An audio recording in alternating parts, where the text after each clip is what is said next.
وضو ایک ایسی اہم عبادت ہے کہ جس کے ذریعے سے نماز جو سب سے افضل و اعلیٰ عبادت ہے نا، اس وضو کے ذریعے سے پائے تکمیل تک پہنچتی ہے۔ جس بندے کا اگر وضو صحیح نہیں ہوگا تو اس کی افضل جو عبادت ہے نا، وہ نماز جیسی افضل عبادت وہ صحیح نہیں ہوگی۔ یہ وضو نماز کا سمجھے ایک جز ہے۔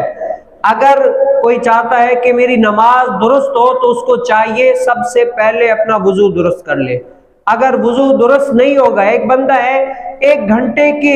نماز پڑھتا ہے، 4 رکعت والی نماز 1 گھنٹے میں پڑھتا ہے، بالکل خشوع و خضوع کے ساتھ پڑھتا ہے، لیکن اگر اس کا وضو ہی صحیح طریقے سے نہیں ہوگا تو وہ 1 گھنٹے تک ایسے ہی کھڑا رہے گا، اللہ تعالیٰ کی بارگاہ اقدس میں وہ نماز قبول نہیں ہوگی۔ کیوں؟ اس نے صحیح طریقے سے جو وضو ہوتا ہے وہ کیا ہی نہیں ہے۔ جب وضو ہی صحیح نہیں ہے تو عبادت اس کو ثواب کیسے ملے گا؟ اسی طریقے سے محمد بن زیاد کہتے ہیں کہ حضرت ابو ہریرہ رضی اللہ تعالی عنہ ہمارے پاس سے گزرے نا، تو کچھ لوگ ایسے تھے، کچھ صحابہ ایسے تھے جو وضو کر رہے تھے کسی برتن کے ذریعے سے۔ تو جیسے ہی وضو کر رہے تھے تو حضرت سیدنا ابو ہریرہ رضی اللہ تعالی عنہ نے عرض کیا کہ ایڑیوں کے لیے کیا ہے، آگ کا عذاب ہے، اپنے پاؤں صحیح طریقے سے دھو، کیونکہ ابو القاسم رسول کائنات صلی اللہ علیہ وسلم نے فرمایا ہے ایڑیوں کے لیے آگ کا عذاب ہے۔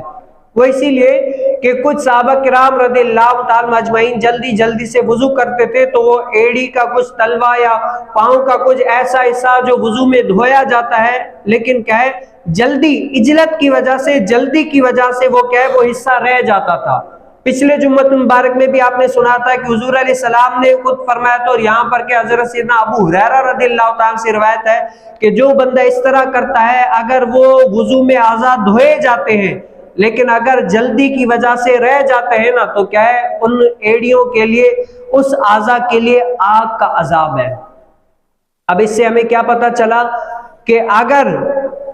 پورا مجمع ہو اور مجمع کے اندر اگر بہت سارے ایسی غلطی کر رہے ہوں تو بلند آواز کے ذریعے سے ان لوگوں کو سمجھانے کے اعتبار سے بھی بلند آواز سے بتایا جا سکتا ہے کہ یہ رسول کائنات صلی اللہ علیہ وسلم کی تعلیم کے خلاف ہے، یہ مسئلہ اصل میں اس طرح ہے، آپ کیا کر لیں، اس طریقے سے کر لیں۔ اللہ تعالی ہمیں بھی محبوب کریم صلی اللہ علیہ وسلم کے اس دین پر عمل کرنے کی توفیق نصیب فرمائے۔